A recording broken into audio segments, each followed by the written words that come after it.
Vaya conmigo al libro de Génesis, capítulo 2, verso 7.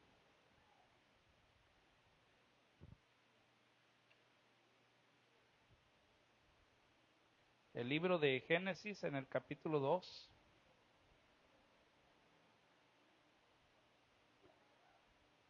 en el verso 7, por favor. Ahorita le vamos a dar lectura. Quiero decirle que hoy quiero compartir un tema, pues, completamente evangelístico. Yo le decía la vez pasada que uno de los asuntos para mí como pastor es poder nutrirlos con una dieta balanceada en cuestión de la palabra. Y a veces, pues hay que compartir doctrina, a veces escatología, estudio de las últimas cosas, a veces habría que compartir edificación y a veces toca reprensión porque también es buena, amén o no amén. Crecimiento, vida espiritual, y hoy nos va a tocar lechita. Hoy les voy a dar a tomar lechita porque nunca hay que olvidar los rudimentos de la doctrina. ¿Cuántos dicen amén? A ver, denle un aplauso al Señor todos aquellos que digan amén.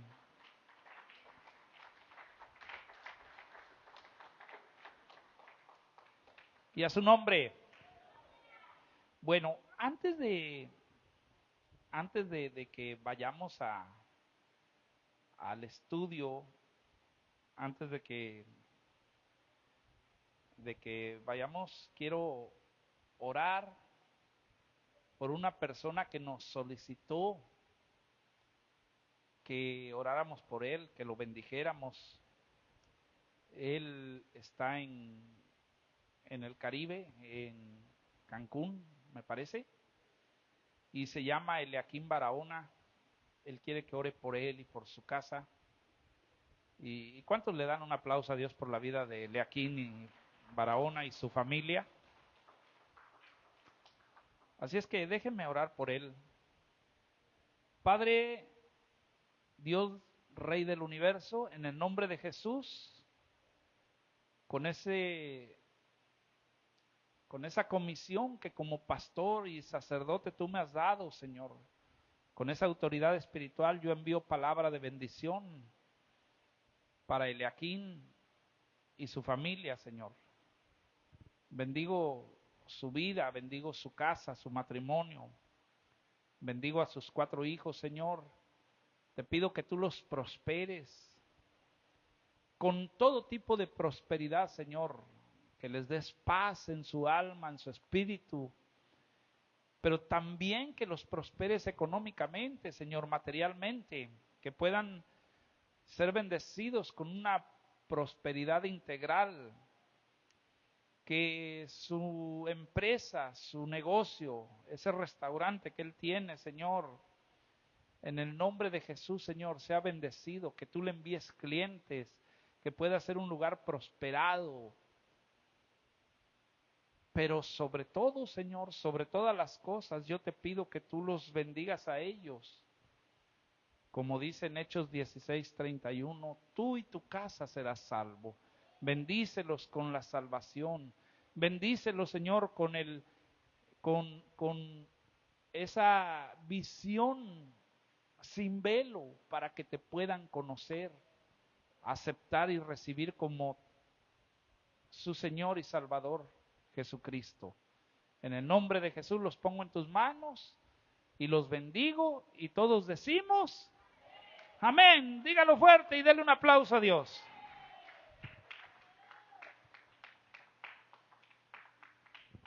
Quiero hablar un poco acerca de lo que es el plan de Dios para los seres humanos.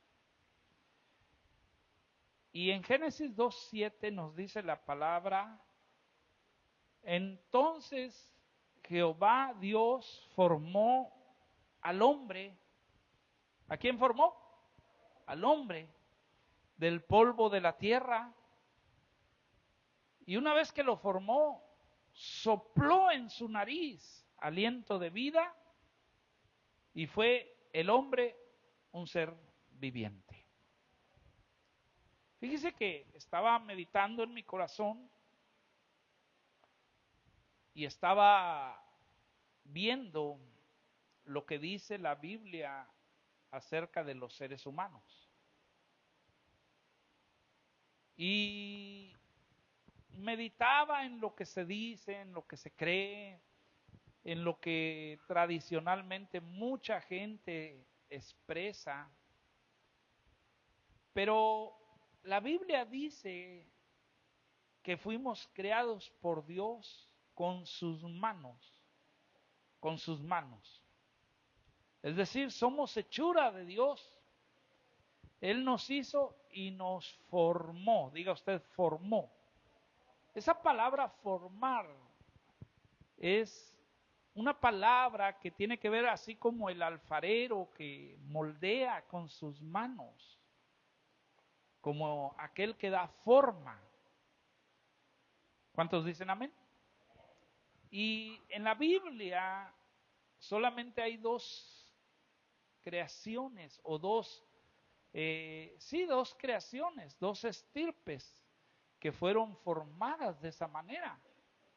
Y una de ellas es los príncipes. Acuérdese que en Efesios 6:12 dice, tenemos lucha contra principados, o sea, príncipes porque son los primeros seres de la creación, los primeros seres, los cuales fueron hechos con un nivel de gloria de dioses, fueron formados con las manos de Dios. Y a ellos se les conoce como hijos de Dios. ¿Se acuerda que en el libro de Job dice, vinieron un día a presentarse, ¿quién? Los hijos de Dios delante de Dios, entre los cuales, ¿quién venía? Porque él era de ese rango, de el rango de los hijos de Dios, porque fueron formados, ¿cómo? Con las manos de Dios. Ahora, nosotros somos hechura de Dios. Él nos hizo, Él nos formó. En Efesios 2:10 el apóstol Pablo dice, porque somos hechura suya, creados en Cristo Jesús para buenas obras, las cuales Dios preparó de antemano para que anduviéramos en ellas. Entonces, esto a mí me lleva a pensar, a meditar, que en realidad, cuando Dios formó al hombre, no es que lo haya dejado inconcluso, sino que Él continuó dándole forma. Por eso en Filipenses dice, la buena obra que Él comenzó en mí, la perfeccionará, o sea, nos sigue perfeccionando. Y por eso dice aquí, somos hechura suya, creados en Cristo Jesús. O sea, seguimos siendo formados por medio de Cristo. Con las manos de Dios, yo ya le expliqué qué son las manos. Las manos es el ministerio. Ahora, pero la idea de que Dios nos hizo o de que Dios hizo a Adán con sus manos y que después nosotros nos estamos reproduciendo sin que sea Dios quien nos haga con sus manos, sino que por medio de una interacción celular a través de nuestros padres, se va haciendo la multiplicación genética, celular. Esa no es una idea bíblica, esa es una idea científica. Es una idea que va en contra de lo que la Biblia dice, porque si usted le pone atención al Salmo 139, en el verso 13, usted va a encontrar que dice, porque tú formaste mis entrañas. Dice, tú me hiciste en el vientre de mi madre. O sea, ahí en el vientre de nuestra madre, las manos de Dios nos estaban formando, diga usted, formando. Esa palabra formar es la que le digo que tiene que ver como el alfarero que moldea con sus manos. ¿Cuántos dicen amén? Ok, yo entiendo lo de la reproducción celular y todo eso, la multiplicación, que a través de dos células, que cada una tiene 23 cromosomas con el factor XY, se unen y después empieza la reproducción y todo eso, yo lo sé biológicamente, pero yo estoy seguro que ahí Dios metió sus manos y nos dio formas. ¿Cuántos dicen amén? A uno nos hizo con amor, a otros con más amor. Pero a todos nos hizo con amor, amén o no amén. Por ejemplo, yo me veo al espejo y yo digo, Señor, te pasaste. Amén o no amén. Digo, porque yo me amo mucho. Así es que si usted ve feo a su hermano es porque casi no lo ama. Aleluya. Entonces, fíjese bien, Isaías 64, verso 8 dice, ahora pues, Señor, tú eres nuestro Padre, nosotros barro y tú el que nos formaste. Así que obra de tus manos somos, ¿cómo dice? Todos nosotros. Ahora, yo quiero aclarar un punto, quiero tocar un punto. Todos los seres humanos somos creación de Dios. Todos. Sin embargo, la Biblia dice que no por ser creación de Dios, somos hijos de Dios. ¿Me escuchó? ¿Somos creación de Dios? Sí. ¿Nos formó con sus manos? Sí. Pero eso no nos hace hijos de Dios. Somos su creación, somos sus criaturas, pero no todos somos sus hijos. De hecho, si usted se acuerda en los evangelios, está escrito cuando un día Jesús le dijo a un grupo de personas, allá en el libro de Juan capítulo 8, verso 44, les dice, ustedes son de su padre, el diablo. Y los deseos de su padre quieren hacer. Quiere decir que ellos no eran hijos de Dios. ¿Quién los hizo a esos que les dijo Jesús? Dios. Son creación de Dios, pero no hijos de Dios. Entonces, no todos los seres humanos son hijos de Dios, pero sí todos los seres humanos son creación de Dios. Ahora, entonces, ¿quiénes son los hijos de Dios? ¿Quiénes son? Yo quiero que vean la Biblia en uno de los nombres que le atribuye la Biblia a Jesús. Ese nombre es la luz verdadera. Y dice en Juan 1:9, dice aquella luz verdadera, refiriéndose a Jesús. Esa luz que alumbra a todo hombre venía a este mundo. En el mundo estaba y aunque el mundo por él fue hecho, el mundo no lo conoció. Pero dice el verso 11, a lo suyo vino y los suyos no lo recibieron. Y el verso 12, aquí está la clave, dice, mas a todos los que lo recibieron, a los que creen en su nombre, a eso les dio poder de ser hechos hijos de Dios. ¿Cuántos le dan un aplauso a Dios? Entonces yo veo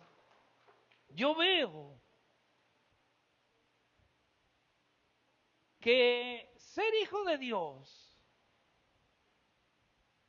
tiene un requisito: recibir y creer en Jesucristo. Recibir y creer en Jesucristo. Nosotros, la iglesia de Cristo, somos muy criticados porque nos decimos hijos de Dios. Pero es que hemos recibido y hemos creído en Jesucristo. Bíblicamente somos los hijos de Dios. Ahora, recibir y creer no son dos cosas separadas. Hay gente que cree, pero no ha recibido a Jesús. Hay gente que no cree o que dice no creer, pero en realidad en su corazón cree. Nada más que tiene un problema. Le falta recibir. Porque una cosa es creer y otra cosa es recibir. A lo mejor yo puedo creer que usted es una buena persona, pero no lo recibo en mi casa. Porque una cosa es creer y otra cosa es recibir. Y para ser hijo de Dios hay que recibir y hay que creer, o hay que creer y hay que recibir al mismo tiempo. Eso es lo que me va a hacer hijo de Dios. Recibir a la luz verdadera en mi vida, creyendo en Él como mi único y suficiente Señor y Salvador. ¿Cuántos le dan un aplauso?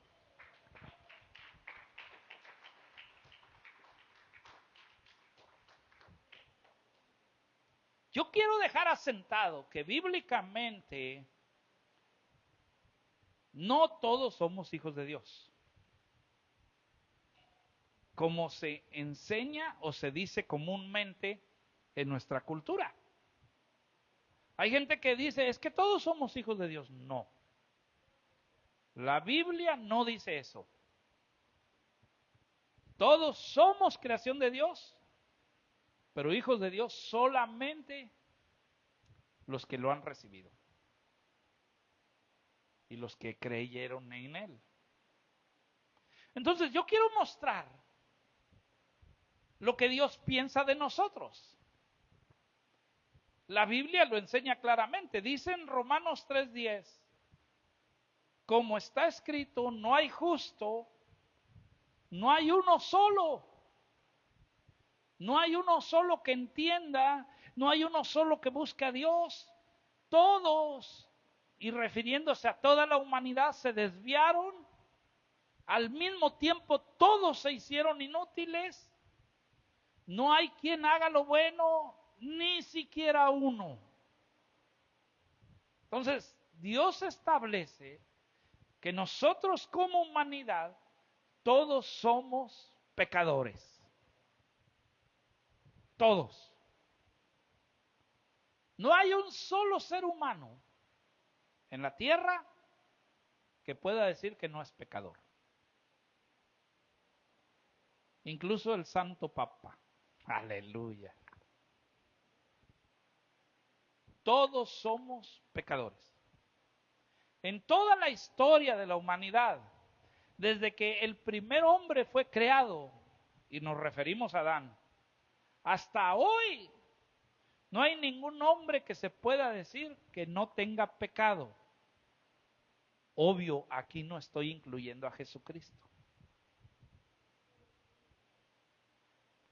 Cuando Adán fue hecho, no existía el pecado en el hombre. Pero Adán desobedeció a Dios y el pecado se metió. ¿A dónde se metió el pecado? ¿A dónde? En el hombre. ¿En qué parte del hombre? ¿En el pensamiento? ¿En el corazón? ¿En el vientre? ¿En dónde? ¿Alguien sabe dónde se metió el pecado?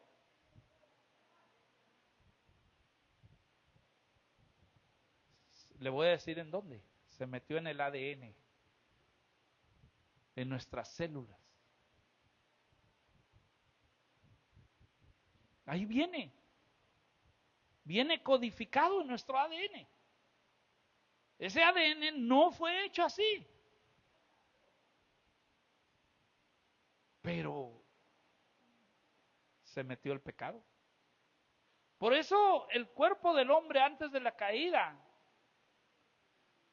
no había dolor, no había cansancio, no había enfermedad, no había muerte. Después del pecado, Dios le dijo que todo eso le iba a venir. ¿Por qué? Porque eso se metió en su ADN. Génesis 3:16 le dice Dios a la mujer, le dijo: multiplicaré en gran manera los dolores en tus preñeces, con dolor darás a luz a tu hijo, y tu deseo será para ti, para tu marido, y él se va a enseñorear de ti. Verso 17, al hombre le dijo: por cuanto obedeciste a la voz de tu mujer y comiste del árbol del que te mandé diciendo no comerás de él, maldita será la tierra por tu causa. Con dolor comerás de ella todos los días de tu vida, espinos y cardos te producirá y comerás plantas del campo, con el sudor de tu rostro comerás el pan hasta que vuelvas a la tierra, porque de ella fuiste tomado, pues polvo eres y al polvo volverás. Si no hubiera pecado, no hubiera pasado esto. Si él se hubiera mantenido en obediencia, no sucede esto. Todo esto le vino al cuerpo del hombre por la caída. Y todo esto se fue transmitiendo de generación en generación. Y todos venimos con una naturaleza de pecado. Una naturaleza caída, como dice la hermana Mali. Romanos 5:12 dice: por tanto, como el pecado entró en el mundo por un hombre, y por el pecado la muerte, así pasó a todos los hombres, y todos son constituidos pecadores. Es decir, el pecado se transmitió por todas las generaciones. Aún los niños, los bebés, aun cuando nacen sin haber pecado, ellos ya traen pecado. Es decir, el pecado no es una obra, porque nacemos sin haber hecho ninguna obra con pecado. Traemos eso que se llama o que se conoce como pecado original. El Salmo 51, verso 5 dice: he aquí en maldad he sido formado, y en pecado me concibió mi madre. Entonces, Dios dice en la Biblia que los seres humanos somos pecadores. No hay uno solo que pueda decir que no.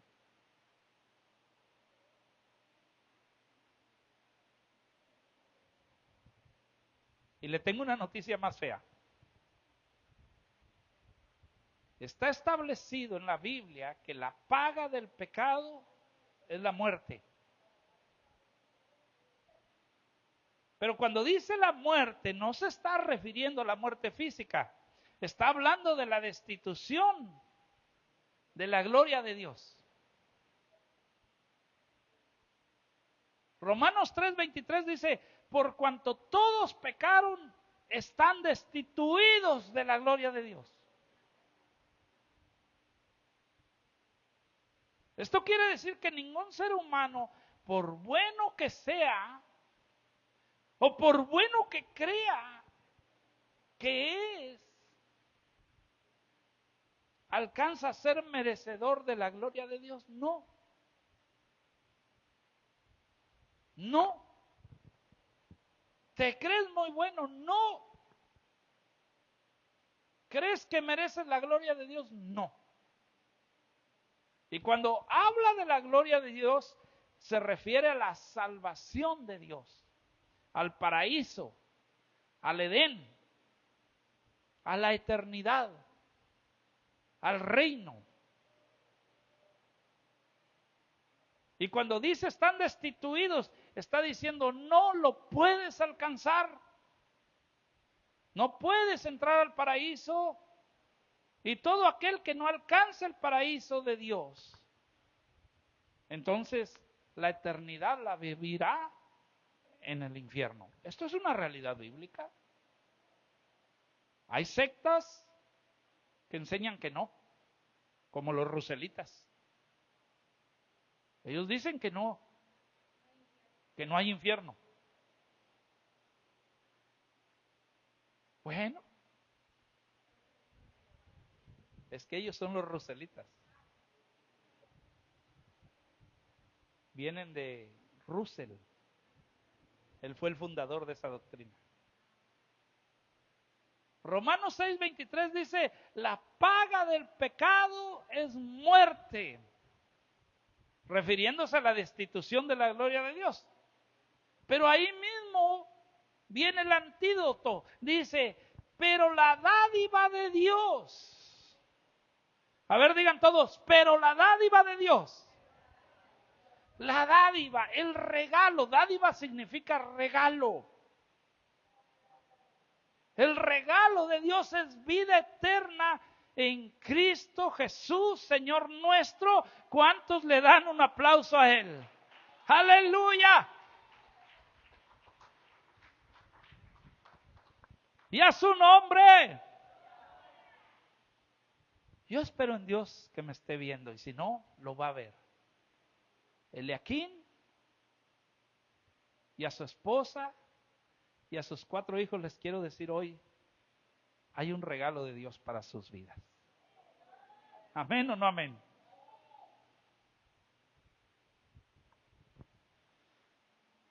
La paga del pecado es la muerte. Pero el regalo de Dios es vida eterna. Pero dice, en Cristo Jesús. O sea, sin Cristo no. Mire, le voy a decir algo. Ni siquiera con María.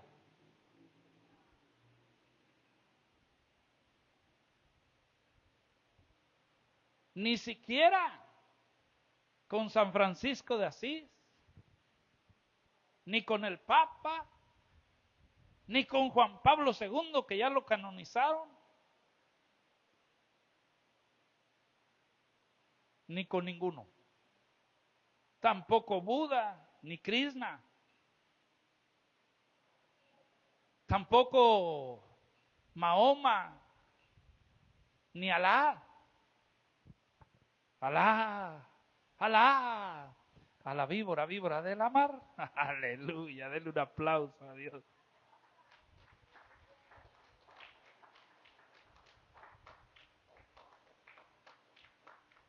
La dádiva de Dios es vida eterna en Cristo Jesús, Señor nuestro.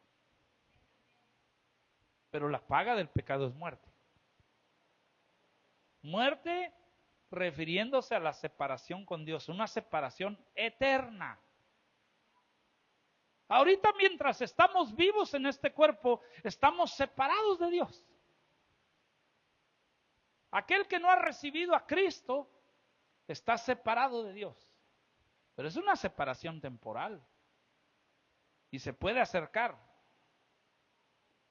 ¿Se puede acercar a Dios? Claro que puede. A ojos de Dios, a alguien que no ha recibido a Cristo, que no ha creído en Cristo y que no lo ha recibido, y que como ya le expliqué, se requieren las dos cosas, es una persona que está muerta, aunque esté viva. ¿Por qué? Porque no tiene el antídoto del pecado. Por lo tanto, está separado de Dios. Pero no está en separación eterna. El pecado nos separa con Dios. Es como una losa que nos impide acercarnos a Dios. Pero la dádiva de Dios, el regalo de Dios, es decir, el regalo que Dios le da a los hombres, es la vida eterna. O sea, es el antídoto del pecado. La vida eterna es la gloria de Dios, es el paraíso. Es el acercamiento a Dios. Por eso tenemos que meditar profundamente en esto. Mire, Mateo 8:21 le dice uno de sus discípulos: Señor, yo te quiero seguir, pero permíteme que vaya primero y entierre a mi padre. Ahora, yo le quiero decir algo: su padre no estaba muerto. Su padre vivía. Le estaba diciendo: déjame, atiendo a mi padre. Cuando él muera, yo te voy a seguir. Jesús le dijo: mira, sígueme. Deja que los muertos entierren a sus muertos. Porque su padre, aunque no estaba muerto, biológicamente, a ojos de Dios, estaba muerto. Y los muertos entierran a sus muertos.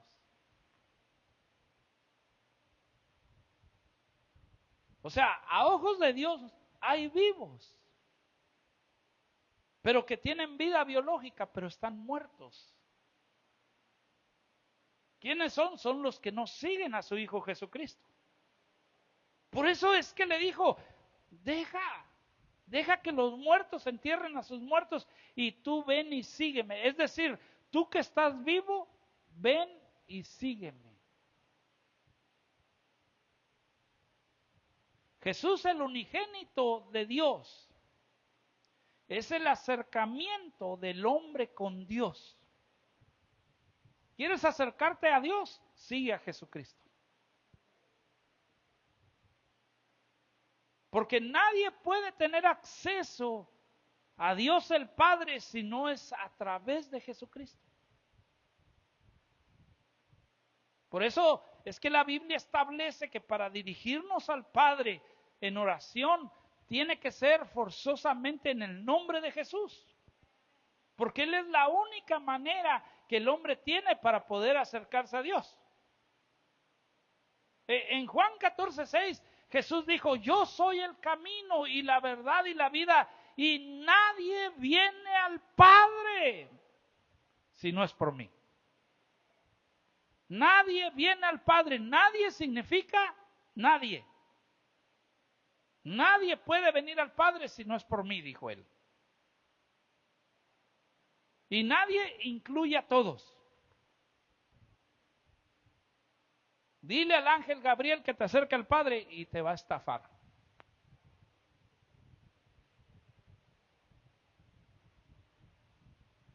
Dile al pastor Rafael que te acerque al Padre y te va a estafar. Dile al obispo, al cardenal, dile a María, dile a quien sea, que no sea Jesús, y te van a estafar. Hechos 4:12 dice: en ningún otro hay salvación, porque no hay otro nombre bajo el cielo dado a los hombres en que podamos ser salvos. No hay otro nombre, no hay otro nombre. No. Ni San Miguel de Arcángel, ni Juan Diego, ni nadie. No hay otro nombre, solo el nombre de Jesucristo. Denle un aplauso a Él.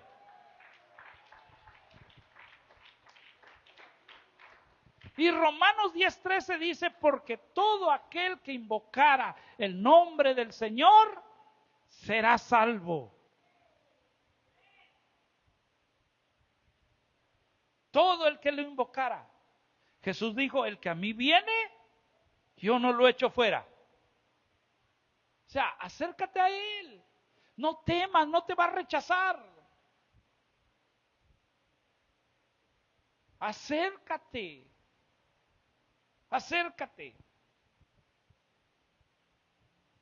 Dios ama al mundo. Juan 3:16 dice, porque de tal manera amó Dios al mundo que ha dado a su Hijo unigénito para que todo aquel que en él cree no se pierda, mas tenga vida eterna. Porque de tal manera amó Dios al mundo que ha dado. Él es la dádiva de Dios. Él es el regalo, Dios te lo dio. Abre tu corazón, recíbelo en tu vida. Créele a Él, créele a su evangelio. Dios ama a todos los seres humanos, a todos. Cuando dice, Dios amó de tal manera al mundo, a todos los amó. Pero rechaza el pecado que hay en nosotros. Y como Dios nos ama, Él envió a su Hijo unigénito, a Jesucristo, a morir por nosotros, para que Él muriera por nuestros pecados, para que nosotros ya no tengamos que morir la muerte eterna. Eso quiere decir que Jesús es la propiciación para nuestros pecados. Propiciación significa sustitución. Él es el sustituto, es decir, Él murió por mí. Él pagó mis culpas en la cruz del Calvario. Él es la justicia de Dios. Es decir, Él es la justificación de mis culpas. Mis culpas fueron puestas en Él, en el cuerpo de Él, en la cruz. Y ya no las tengo que pagar, porque Él ya las pagó. Romanos 3:22, te voy a leer lo que dice. Dice, la justificación de Dios por medio de la fe en Jesucristo para todos los que creen en Él. Porque no hay diferencia, por cuanto todos pecaron y están destituidos de la gloria de Dios, siendo justificados gratuitamente por su gracia, mediante la redención que es en Cristo Jesús, a quien Dios puso como propiciación por medio de la fe en su sangre, para manifestar la justicia a causa de haber pasado por alto en su paciencia los pecados pasados. ¿Cuántos reciben a Jesús? Aleluya. ¿Sabe qué? Y es gratis. No te cobra. No te lo está cobrando. ¿Sabe por qué es gratis? Porque nadie lo puede pagar. Es un regalo invaluable. Primera de Juan capítulo 2 verso 1 dice, hijitos míos, yo les escribo para que no pequen. Y si alguno hubiera pecado, abogado tenemos para con el Padre, a Jesucristo el justo. Dice el verso 2, y Él es la propiciación, o sea, la sustitución por nuestros pecados. Y no solamente por los nuestros, sino también por los del mundo entero.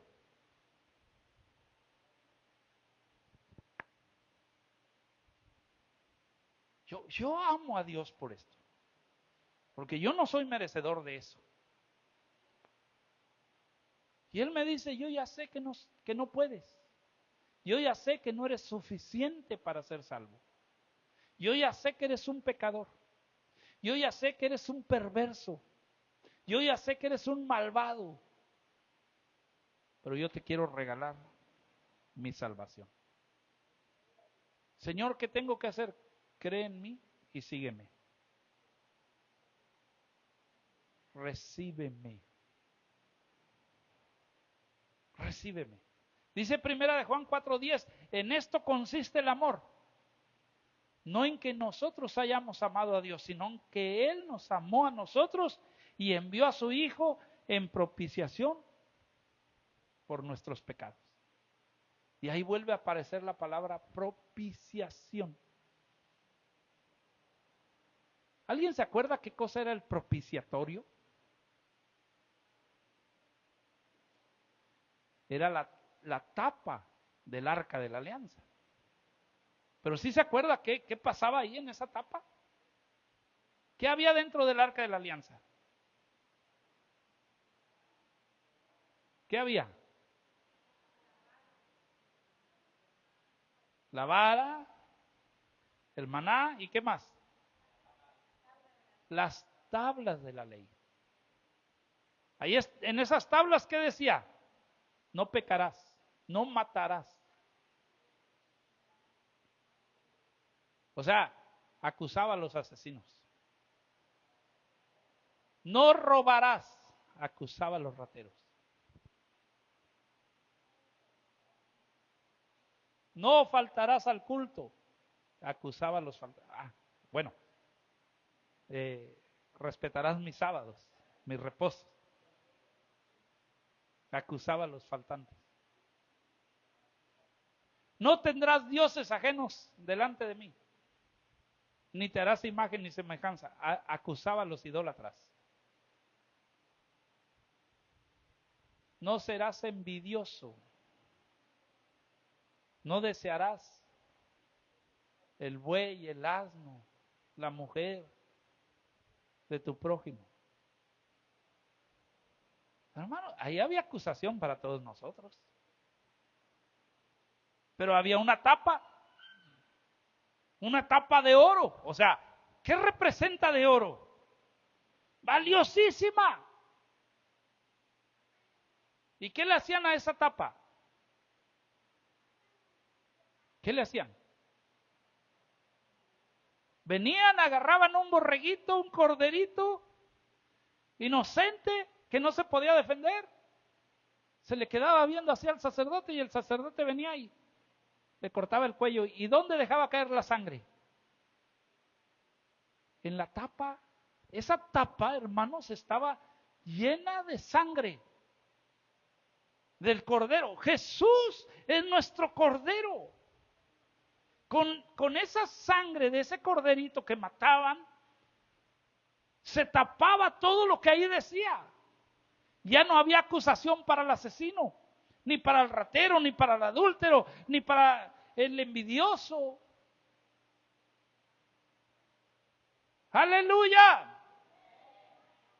Porque la sangre lo tapaba. El problema de esa sangre es que al rato llovía y se lavaba. Pero la sangre de Jesús no pasa, no se quita. Dice Primera de Pedro 3:18, porque también Cristo padeció una sola vez por los pecados. Una sola vez.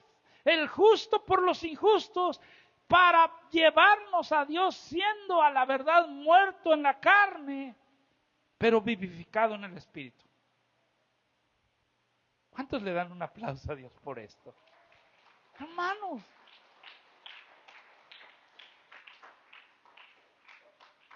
Yo le dije que le iba a dar doctrina básica, pero no le dije que se lo iba a hablar como si fuera nuevo creyente. Primera de Pedro 2:21 dice, pues para esto fueron llamados, porque también Cristo padeció por nosotros, dejándonos ejemplo para que sigan sus pisadas, el cual no hizo pecado, tampoco se halló engaño en su boca. Y cuando lo maldecían no respondía con maldición, cuando padecía no amenazaba, sino encomendaba su causa al que juzga justamente, quien llevó él mismo nuestros pecados en su cuerpo sobre el madero, para que nosotros, estando muertos a los pecados, vivamos a la justicia, y por cuya herida nosotros fuimos sanados.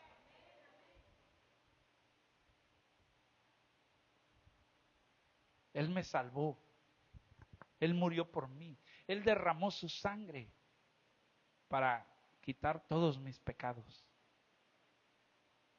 Me limpió. Me limpió espiritualmente. Yo ya no tengo pecados. Si usted me dice que espiritualmente yo tengo pecado, hermano, yo rechazo, reviro, toco madera. Aleluya. Biológicamente sí tengo pecados, porque el pecado mora en mí. Esto es en mi cuerpo. Esto es en mi cuerpo. Pobre de mí, miserable. ¿Quién me librará de este cuerpo de muerte? Pero gracias doy a Jesucristo. Denle un aplauso a Dios. ¿Cómo hacer? ¿Qué tengo que hacer para recibir este maravilloso regalo de Dios? ¿Qué tengo que hacer? Si Juan 1:12 dice, mas a todos los que le recibieron, a los que creen en su nombre, les dio poder de ser hechos hijos de Dios. ¿Qué tengo que hacer?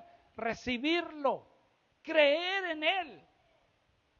Es necesario recibir y creer, aceptar a Jesucristo en mi corazón, en mi vida, para poder adquirir ese maravilloso regalo. Si lo hacemos, seremos hechos hijos de Dios. Y cuando seamos hijos, nos convertimos ¿en qué? En herederos. Herederos. Romanos 8:17 dice, si somos hijos, también somos herederos. Herederos de Dios y coherederos con Cristo, si es que padecemos juntamente con Él, para que juntamente con Él seamos glorificados. Y la forma de recibirlo, la Biblia enseña cómo. La Biblia no se iba a callar cómo hacerlo, nos iba a dejar la instrucción. ¿Cuántos lo creen? Porque Dios quiere que seamos salvos. Dios dice, yo no quiero la muerte del que muere. Dios dice, yo quiero tener misericordia de ti. Yo soy tardo para la ira, soy lento en enojarme. Soy un Dios bueno, misericordioso, que me gozo, me alegro en perdonar a millares. Entonces Él dejó cómo hacerlo. En Romanos 10:9 dice, si tú con tu boca confesaras, si tú con tu boca confesaras y creyeras en tu corazón que Jesús es el Señor y que Dios lo levantó de los muertos, tú serás salvo. Tú serás salvo. Dice el verso 10, porque con el corazón se cree para justicia. Es decir, es justo que lo creas en tu corazón, dice, pero con la boca tendrás que confesarlo para salvación. Esta es la forma que la Biblia muestra de cómo hacerlo. Es necesario creerlo en el corazón, pero eso no es todo. Hay que confesarlo con la boca. Jesús dijo, todo el que me confiese delante de los hombres, yo lo voy a confesar delante de mi Padre que está en los cielos. Y todo aquel que me niegue delante de los hombres, yo lo voy a negar delante de mi Padre que está en los cielos. Entonces, la forma bíblica de recibirlo es creyendo con el corazón y confesándolo con la boca. Esa es la forma bíblica. Decirle, Señor Jesús, yo he creído en lo que tu palabra enseña, he creído en el mensaje, he creído en la salvación. Hoy abro mi corazón para creer, pero también abro mi boca para confesar con mis labios que creo en ti. Creo en ti, Jesús. Te recibo como mi Señor. Ven, toma control de mi vida. Perdona mis pecados. Te confieso que soy un pecador y perdona mis pecados, por favor. Esa es la forma correcta de recibirlo. ¿Cuántos dicen amén? Denle un aplauso a Dios. Mire, me voy a enfocar al cierre del mensaje. Es más, Lemuel, si puedes, ayúdame con tecladito de aquí hasta que termine. Dice, le voy a volver a leer lo que dice Juan 3:16, pero ahora hasta el 18. Porque de tal manera amó Dios al mundo, que ha dado a su Hijo unigénito, para que todo aquel que en Él cree no se pierda, mas tenga vida eterna. Jesús, Dios nos amó y ya dio a su Hijo. Ya fue muerto en la cruz, fue crucificado para salvarnos a nosotros. O sea, el Padre ya hizo lo que tenía que hacer. Lo dio para que todo aquel que en Él cree no se pierda, mas tenga vida eterna. Ahora nos falta a nosotros creer y recibirlo, confesándolo con nuestros labios. Dice el verso 17, porque Dios no quiere que nadie se pierda, Dios no quiere que nadie se vaya al infierno. Dice el verso 17, porque no envió Dios a su Hijo al mundo para condenar al mundo, sino que lo envió para que el mundo sea salvo por él. En el verso 18 dice, el que en él cree nunca va a ser condenado, pero el que rechaza creer en él ya ha sido condenado, porque no ha creído en el nombre del unigénito Hijo de Dios.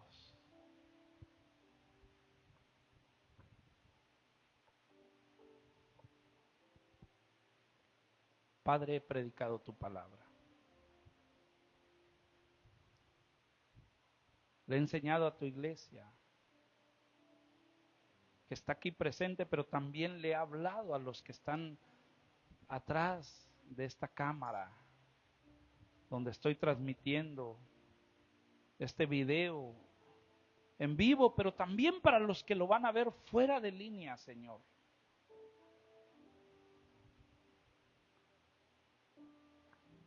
Permite, Padre, que todos vengamos a la fe de tu Hijo Jesucristo y que todos puedan confesar con su boca que te reciben.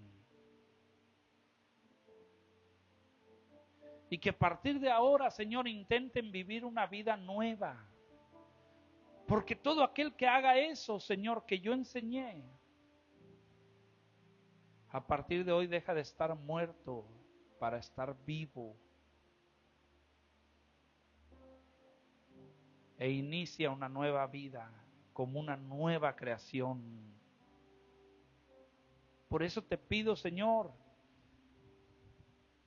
que puedan vivir una vida nueva, diferente, en una constante búsqueda de Dios, sincera, y que esa sea su carrera por vivir hasta el día que tengamos que partir de este planeta para ir a la gloria tuya, Señor. Yo sé, Dios, que en el camino va a haber obstáculos, piedras de tropiezo, adversidades, luchas, desánimos. Yo sé que van a querer ahogar nuestra fe. Fortalece a todo aquel que venga a ti, Señor. Porque también sé que van a venir experiencias de mucha bendición y de prosperidad para todos aquellos que crean en tu evangelio. Padre Dios, límpianos y sánanos, Señor. Sánanos. Que esa sangre derramada en la cruz del Calvario sea efectiva en nuestras vidas, Señor. Quita toda religiosidad de hipocresía, Señor, y danos un corazón sincero ante ti, Señor. Quebranta mi corazón, quebranta mi